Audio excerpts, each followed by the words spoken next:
दिन बीत जाने के बाद भी जारी है। कल कृष्णाराम से बातचीत हुई थी। जयपुर कूच करेंगे यहाँ से पैदल। वो कृष्णाराम जी ने उस दिन भी कहा था कि भाई जयपुर कूच का कार्यक्रम रखेंगे आगे, यदि इस मामले को नहीं सुलझाया गया तो। मैं मेरा मानना है कि प्रशासन लगा हुआ है, एसआईटी लगी हुई है, इसको इतना लंबा नहीं खींचेगा और अब खुल जाना चाहिए। यदि नहीं खुलता है और वो यदि जयपुर कूच करते हैं धरना, यदि सभी जो धरना आयोजन कमेटी है यदि वो ऐसा डिसीजन लेते हैं तो ठीक बात है, फिर न्याय की जो मांग करेंगे वो करेंगे। उनको अपन रोक, उनका अधिकार है, रोक थोड़ी सकते हैं अपन। वो तो उनका व्यक्तिगत अधिकार है, वो पैदल जाए, किस तरह से विरोध दर्ज कराए सरकार के खिलाफ। लेकिन ये सरकार मुझे मानती नहीं दिख रही है।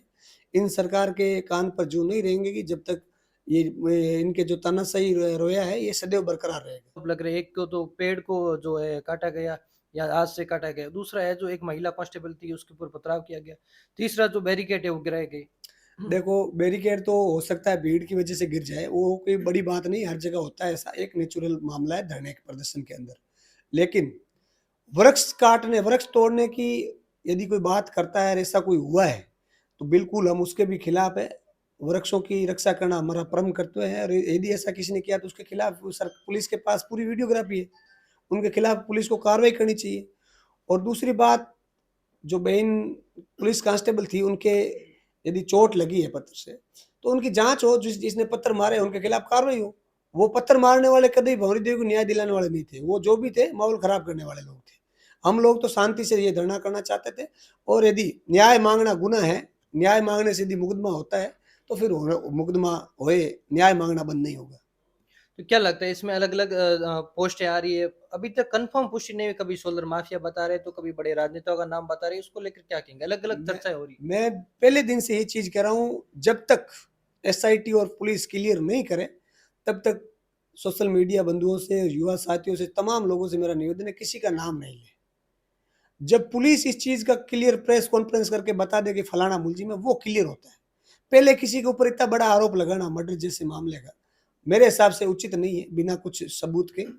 और जो लोग लगाते हैं वो गलत लगा रहे हैं। लोकतांत्रिक प्रक्रिया है, इसमें सभी का अपना अपना अधिकार होता है, सभी का सम्मान होना चाहिए।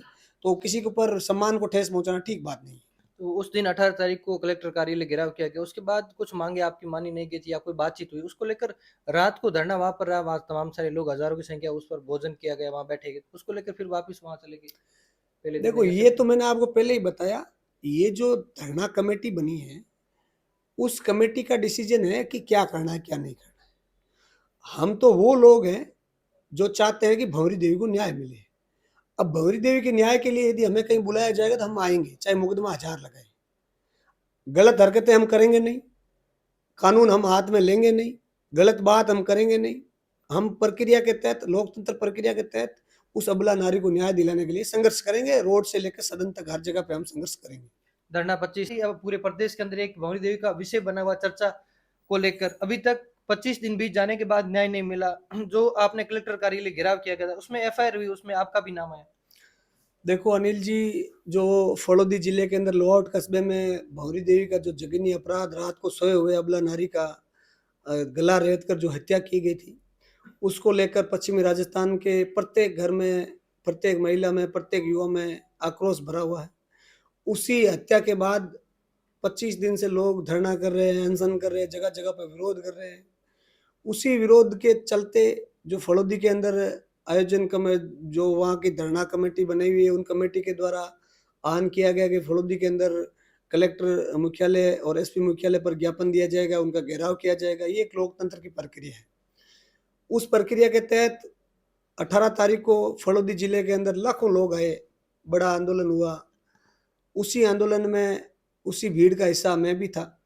मैं भी वहाँ भंवरी देवी को न्याय मिले इस आस से घर से आया और वहाँ पे हम भी मौजूद रहे।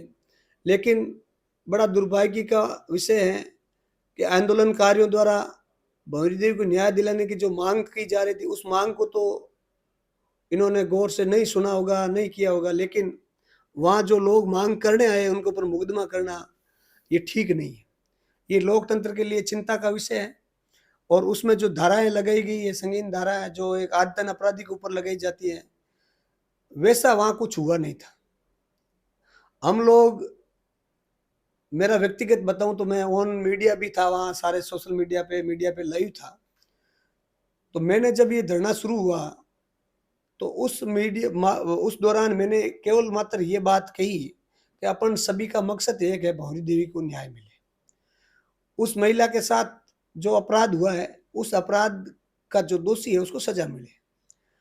और मैंने उस समय भीड़ से, वहाँ आए हुए लोगों से निवेदन भी किया था कि साथियों, इस धरने को कमज़ोर करने के लिए लोग कोई हरकतें भी कर सकते हैं, पथराव भी कर सकते हैं, कोई गलत बात भी कर सकते हैं, तो अपन को उनको नहीं करने देना है, रोकना है। अपन को शांतिपूर्ण तरीके से, गांधीवादी तरीके से ये धरना देना है। वहाँ से पैदल चलकर कलेक्टर जाएँगे, कलेक्टर साहब को ज्ञापन देंगे, एसपी साहब को ज्ञापन देंगे और फिर अपना है जो आगे का कार्यक्रम करेंगे। लेकिन उसी दौरान जो घटनाएँ हुई, उस घटनाओं को लेकर मेरा कहना है कि जो 17 लोग जिन पे आपने आरोपी बताया है, जिनके ऊपर मुकदमा दर्ज किया है, उनका तो क्या दोष है? उन्होंने तो सभी को रोकने की कोशिश की और ये सरकार की कहीं न कहीं चाल है, किसी को भेजा होगा अंदर, जो वहाँ पथराव करके लोगों का माहौल खराब करने के लिए, ऐसी ऐसी स्थिति पैदा करने के लिए वहाँ पथराव किया होगा। या इसमें आपके 3 आरोप